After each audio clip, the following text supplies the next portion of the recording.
specifically to go over the layout section of the interview.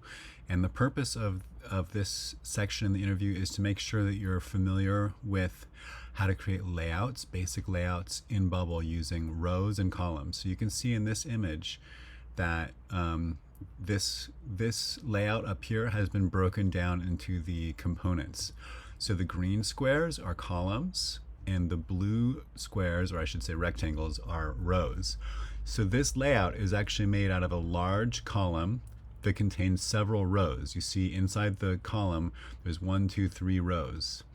Now, inside these rows, there's additional complexity. Inside this first row, there's things that are laid out left to right like a row would be, but then on the right side, the right item is actually a column so that things can be laid out vertically.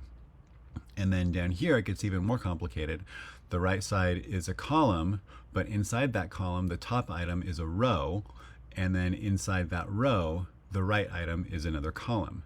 So this is kind of the standard way that you use rows and columns to lay things out in Bubble in the responsive engine. We're going to close this assistant and we're going to get started. The very first thing you have to do on all pages is you have to go to this responsive tab right here and switch it from the normal style to responsive. Where is it? I'm confused about where that is. Let's make a new one and see if that makes it easier. Here's the UI Builder tab. Here's the responsive tab. I am confused. Maybe responsive is default now?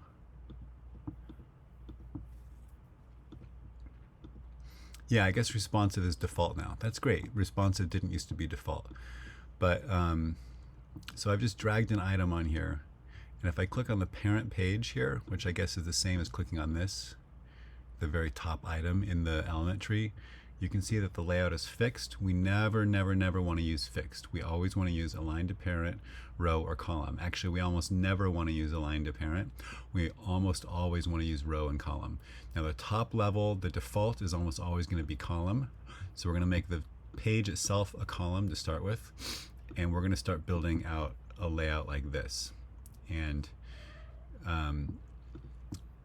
let's just start by doing this bottom one right here where it says first name James.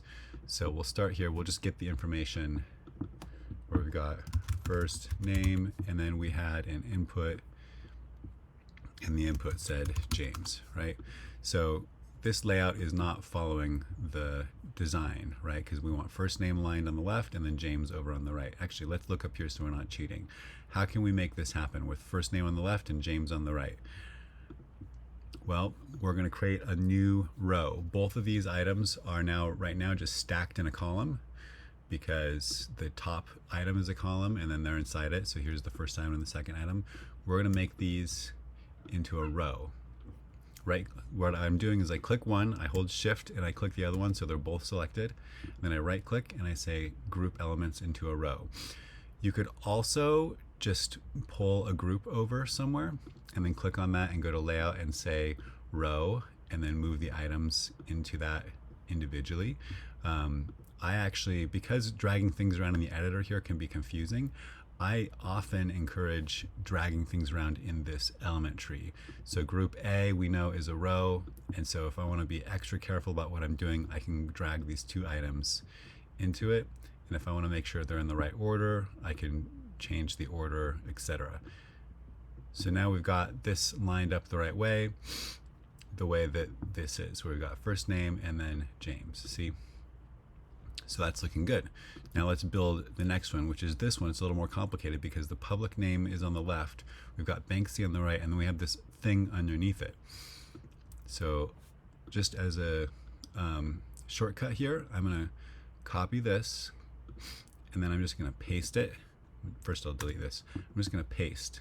So you see, I'm not starting from zero. I'm saving time by not having to drag new items over. I just copied this and pasted because the layout is similar. See, public name, first name, Banksy James. There's just only one thing different. So instead of building it from scratch, again, I'm going to just change a couple things. And so that way I save time if I copy paste public name. So what's missing is this. Usually this is just your first and last name text.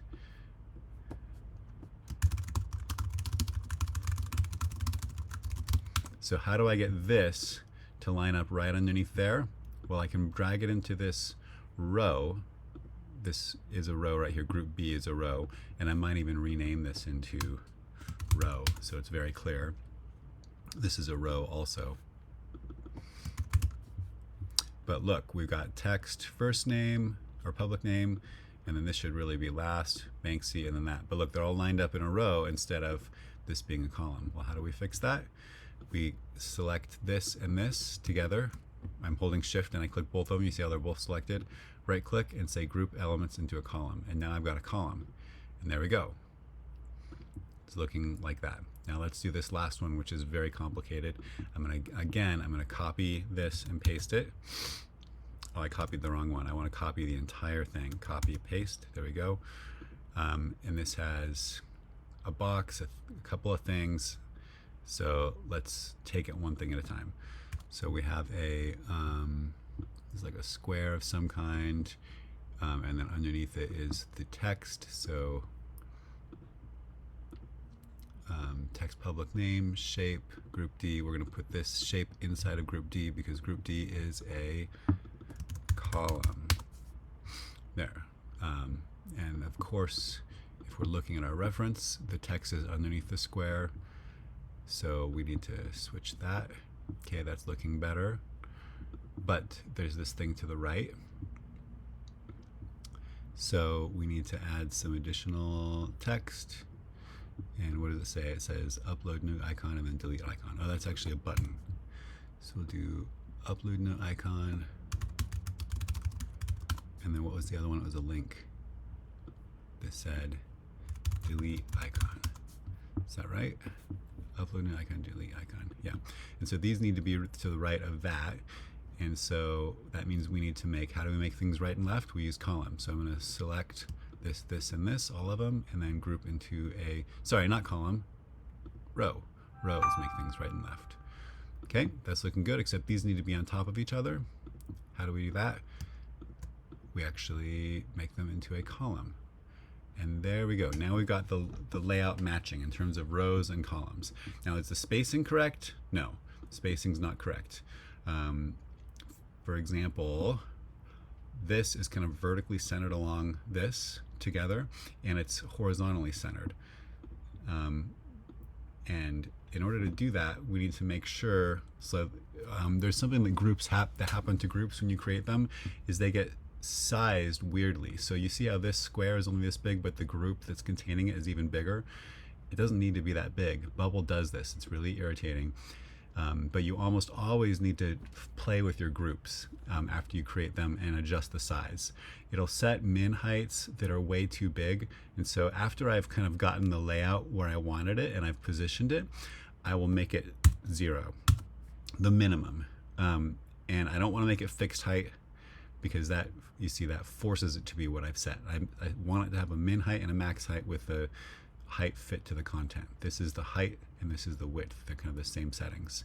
So now my group is the right height, and that means that if I click on this group, which is, actually I'm going to find this in the sidebar here by right-clicking on it, say reveal an elements tree, and there it is right there. So I'm going to name these better. So this one again is a row, and then this is a column.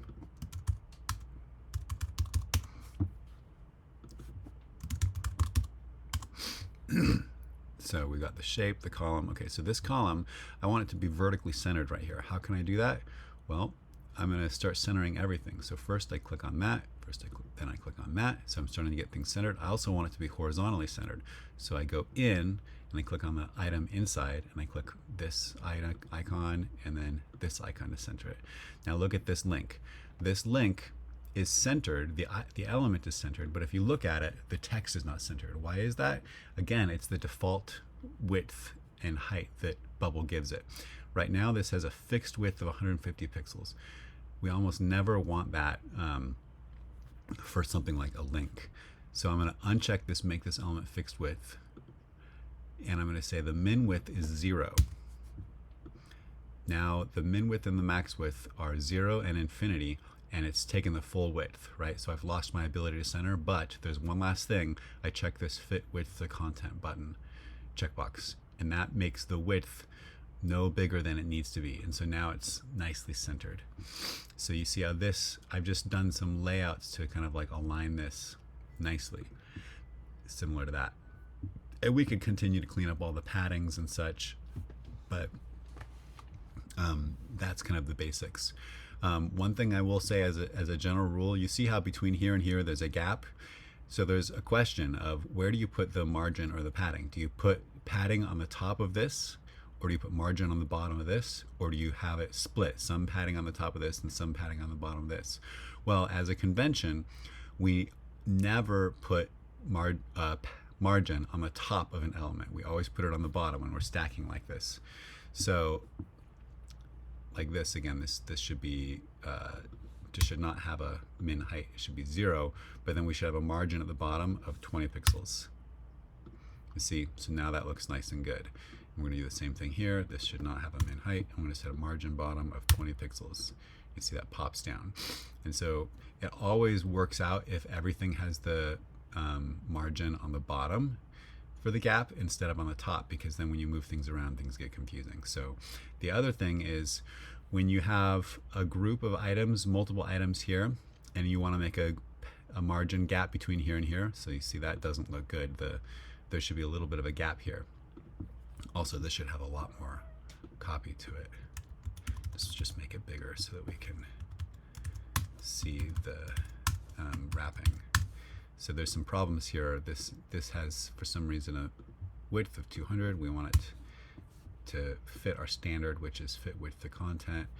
And then also our top row should probably have a max width of, we don't want 250.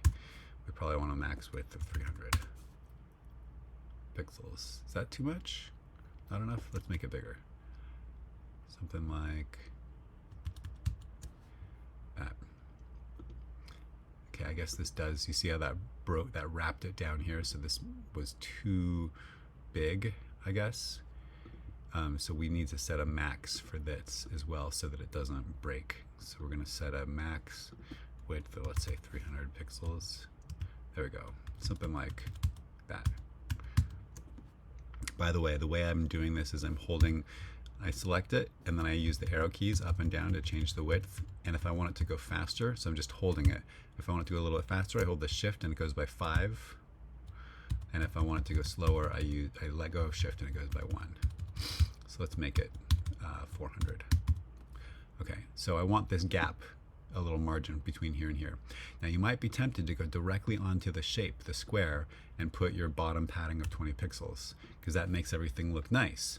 But the problem is, what if in the future this column becomes bigger for some reason? Now I've lost that nice gap again, because this, again, this has a min height. That shouldn't have a min height. Watch that change when I let go.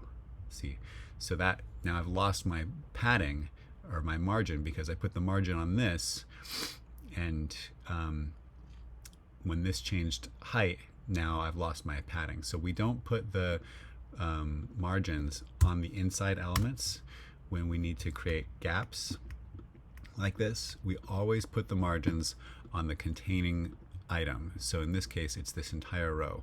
So we put the margin on this one, 20 pixels here. And now, whether this column is the highest or this column or whatever happens inside here, the entire row will always be padded by 20 pixels to this. And again, remember, I'm not putting the top margin on this. I'm always putting a bottom margin. There's a lot of other things to go into here, but that's kind of the basics for creating this layout similar to this.